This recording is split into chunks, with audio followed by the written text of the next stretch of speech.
Good morning students, कैसे हो मेरे प्यारे दोस्तों। तो आज हम लोग देखने वाले हैं बहुत ही बढ़िया टॉपिक जिसका नाम है मैकेनिक्स ऑफ सॉलिड ऑब्जेक्ट यानी सख्त ऑब्जेक्ट। उसको बेसिकली ऐसा बोलते हैं दोस्तों, दो पार्ट में डिवाइड करते हैं।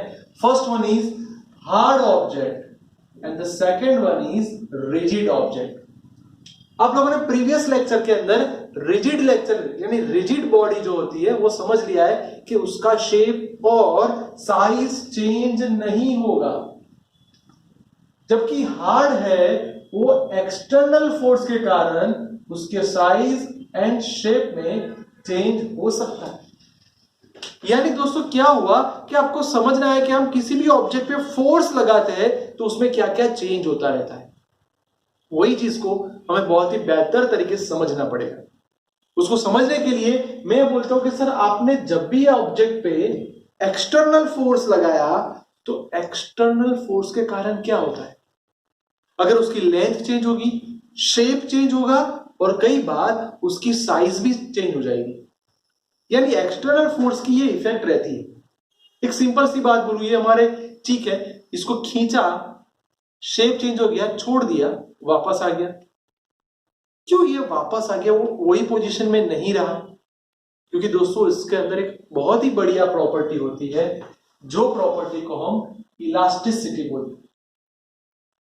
ये मटेरियल के अंदर अपनी एक प्रॉपर्टी होती है जिसके कारण जो एक्सटर्नल फोर्स लग रहा है उसका वो अपोज करेगा, या फिर जो एक्सटर्नल फोर्स लगा आप एक्सटर्नल फोर्स को हटाओगे तो वो ऑब्जेक्ट अपनी ओरिजिनल पोजीशन को लेने के लिए, रिगेन करने के लिए बेहतरीन ट्राई करेगा।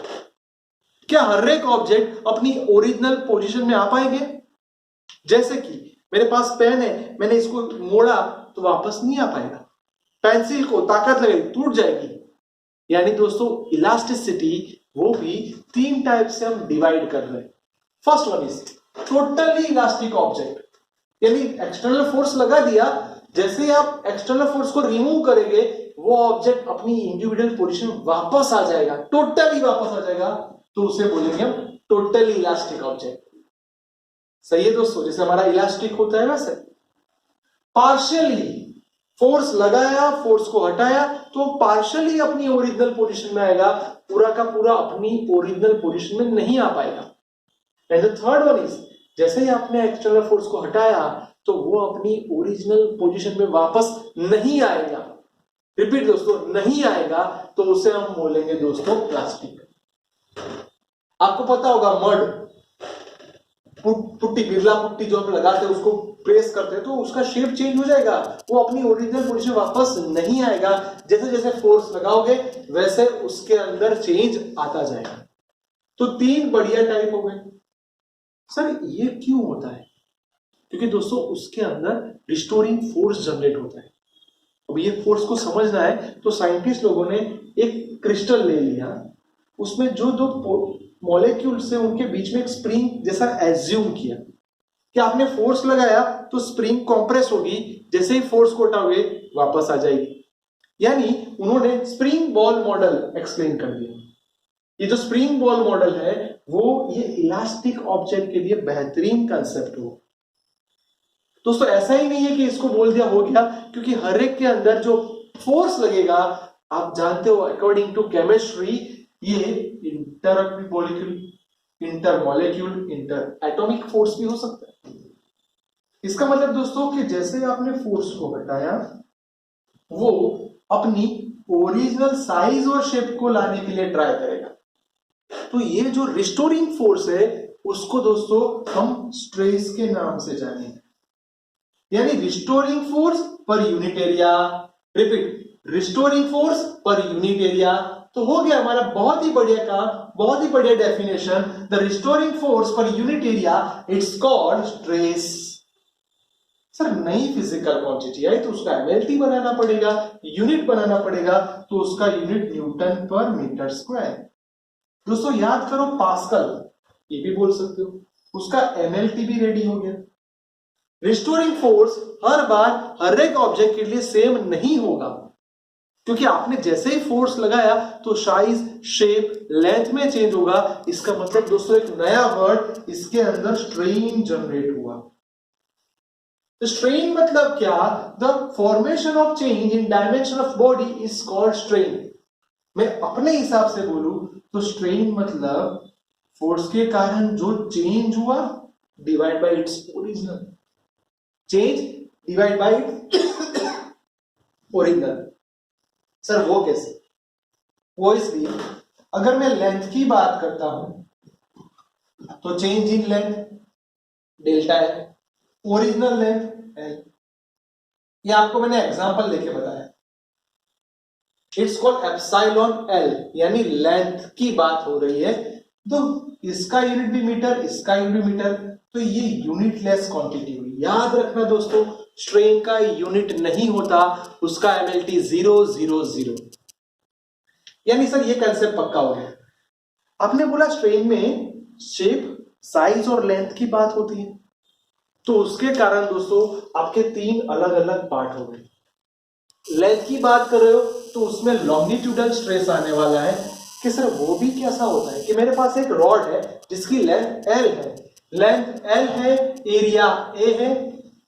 जैसे हमने फोर्स लगाया उसके अंदर रिस्टोरिंग फोर्स जनरेट हुआ, उसके कारण अगर उसकी लेंथ बढ़ रही है, यानी लेंथ अगर इंक्रीज हो रही है, तो उसको मैं टेंसाइल फोर्स बोलूंगा। ऐसे खींचने से, ऐसे आप खींचोगे तो वो हो गया टेंसाइल फोर्स।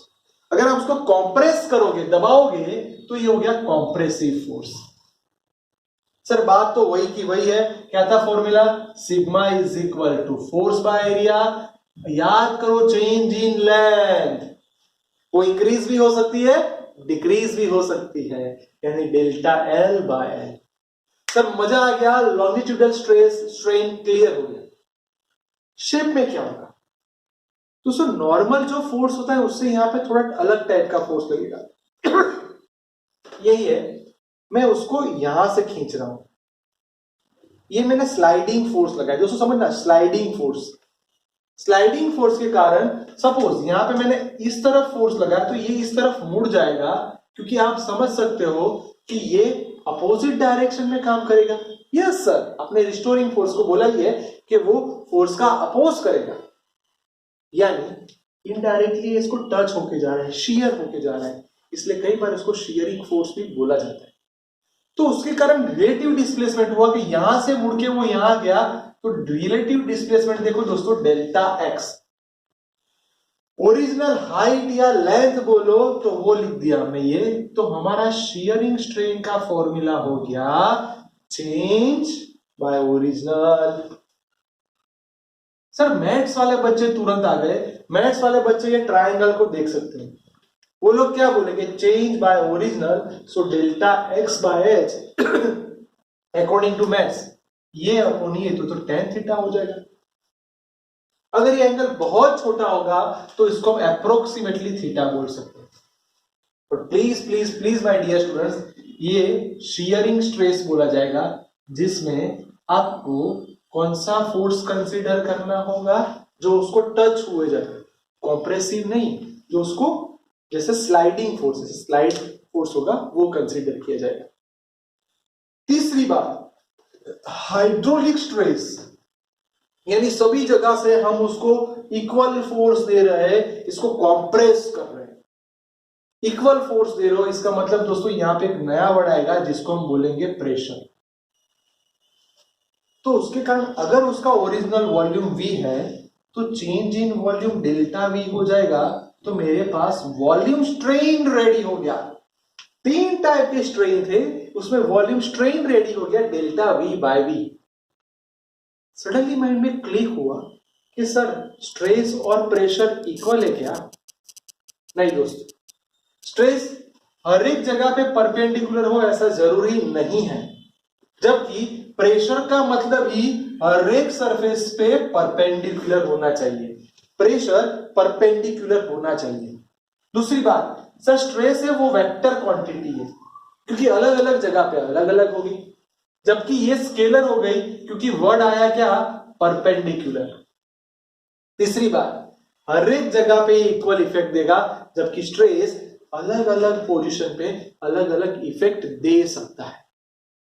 दोस्तों एक फर्स्ट पार्ट है आपका, बहुत ध्यान से देख लो, मैकेनिक्स ऑफ सॉलिड का ये फर्स्ट पार्ट जो आपको सारी छोटी छोटी चीजें भी बहुत बढ़िया तरीके से क्लियर करवाएगा।